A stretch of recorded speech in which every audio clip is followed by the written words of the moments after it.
नमस्कार मंडळी, मी डॉक्टर गीतांजली शिंदलवार, यवतमाळ. रंगगंध कलासक्त न्यास चाळीसगाव यांच्या प्लॅटफॉर्मवरून छायाचित्रावरून कथा या उपक्रमातल्या रसिका डोंगरे लिखित बाया या कथेचं अभिवाचन मी आज आपल्यासाठी घेऊन आलेली आहे. स्त्रिया रोजच्या रोज त्या सुगरण पक्ष्यांची प्रगती बघत असायची. मादीची पसंती येईपर्यंत जीवाचा आटापिटा चालायचा त्याच्या. तिला नाही आवडलं तर बिचारा उद्योग अर्धवट सोडून पुन्हा नव्याने श्री गणेशा करायचा. तिच्या मनात विचार आला किती वेगळं जग आहे या पशुपक्ष्यांचं. तिने कुशीतल्या रिधांकडे पाहिलं आणि पाण्यातल्या रियाकडे, आणि जणू तिचा भूतकाळ एखाद्या सिनेमासारखा तिच्या डोळ्यासमोरून सरकून गेला. आपला नवरा, सासरा, भाऊ किती वेगळे पुरुष होते. जन्माला आल्यापासून बाबांचा झाक. इकडे तिकडे जरा सुद्धा केलेलं त्यांना चालायचं नाही. खेळात केवढी प्रगती होती तिची. नॅशनल लेवलपर्यंत पोहोचली होती. जरा सपोर्ट मिळाला असताना तर इंटरनॅशनल लेवलपर्यंत गेली असती. पण बाबा आणि दादा दोघांनाही स्पोर्ट्ससाठी तिने घातलेले छोटे कपडे अजिबात आवडायचे नाही. संताप व्हायचा त्यांचा. शेवटी तिने तो नाद सोडून दिला आणि हॉस्पिटल व्यवस्थापन या विषयाचा कोर्स केला. नियतीने तिचे भविष्य ठरवलेलंच होतं जणू. आधीच वडिलांचा धाक, मग कॉलेजमध्ये गेल्यावर भावाचा. कडक नजर होती त्याची तिच्यावर. आज कुठं गेलीस, कोणासोबत गेलीस, सिनेमाला का गेलीस, इतका उशीर का झाला, नुसती प्रश्नांची सरबत्ती. घरामध्ये आई, आत्या, काकू ही सगळी स्त्री मंडळी या दोघांच्या धाकात असायची. कधी कधी उभं यायचं तिला. मोकळा श्वास नशिबातच नाही का माझ्या, हा प्रश्न तिला हैराण करायचा. सासरी आल्यावर काहीतरी बदलेल असं तिला वाटलं होतं. पण म्हणतात ना, कुठं जाशी भोगा तर तुझ्या पुढे उभा, अशातली गत. तिचा नवरा म्हणजे पुरुषी वर्चस्वाचा उत्तम नमुना होता. उठ म्हणलं की उठायचं, बस म्हणलं की बसायचं. घराबाहेर पाय ठेवायचं नाही. उदंड कमवलेला आहे, पाहिजे तेवढा खर्च कर, पण घरातच राहा. त्या दिवशी तर सगळ्याचा कहर झाला. म्हणून उठून ती बंगल्याच्या आवारात बसली होती तर तिला या सुगरण पक्षाची जोडी दिसली. सकाळीच नरेंद्रने तिला बजावून सांगितलं होतं, गुपचूप हॉस्पिटलमध्ये जायचं.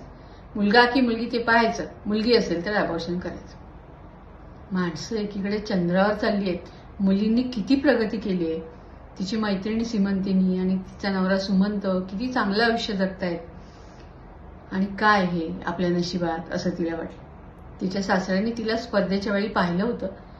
खानदान त्यांना चांगलं वाटलं. तिच्या वडिलाची, भावाची त्यांचे विचार जुळले आणि तिला काही कळायच्यात तिचा साखरपुडा पण झाला होता. आईला, तिच्या लाडक्या आत्याला तिने सांगायचा खूप प्रयत्न केला, पण तो पद्धतशीरपणे दाबला गेला. 3 महिन्यात हात पिवळे करून ती घरी आली आणि या 6 महिन्यानंतर ती गरोदर असल्याचं कळलं. आणि तसं बाबांनी म्हणजे तिच्या सासऱ्यांनी आणि नरेंद्र तिच्या नवऱ्याने तिच्या मागे हल्लाकडा लावला की हॉस्पिटलमध्ये जाऊन पाहून ये. एकाएकी त्या घरटातल्या पक्षाचं प्रेम बघून तिनं मनाशी काहीतरी निश्चय केला. जरा बाहेर जाऊन येते असं सांगून ती नेसत्या कपड्यांनिशी घराबाहेर पडली. सोबत आपलं स्त्रीधन आणि थोडेफार जमवलेले पैसे घ्यायला ती विसरली. मिळालेल्या गाडीने तिने लगोलग इंदोर गाठली.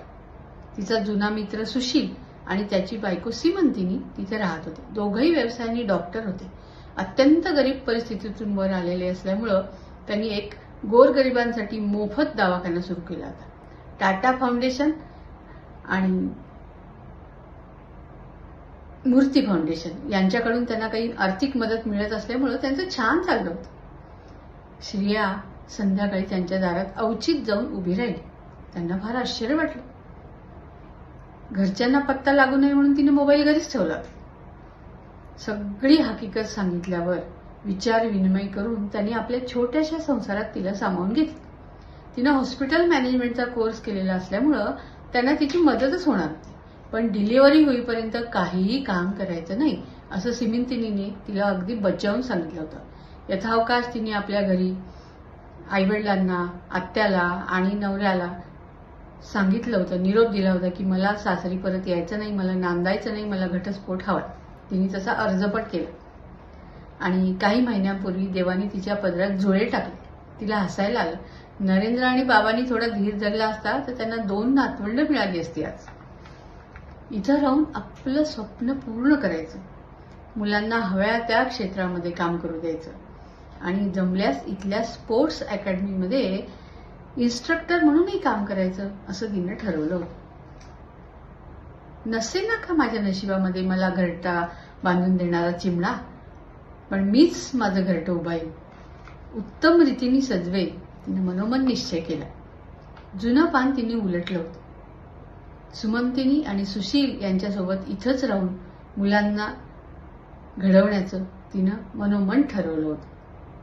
त्या सुगरण पक्षाच्या जोडीशी मात्र ती कायम कृतज्ञ राहणार होती. जीवन कसं जगायचं याचा वस्तुपाठच त्यांनी तिला घालून दिला होता. त्या निसर्गाला तिने मनोमन नमस्कार केला आणि पुढच्या लढाईसाठी ती सज्ज झाली होती.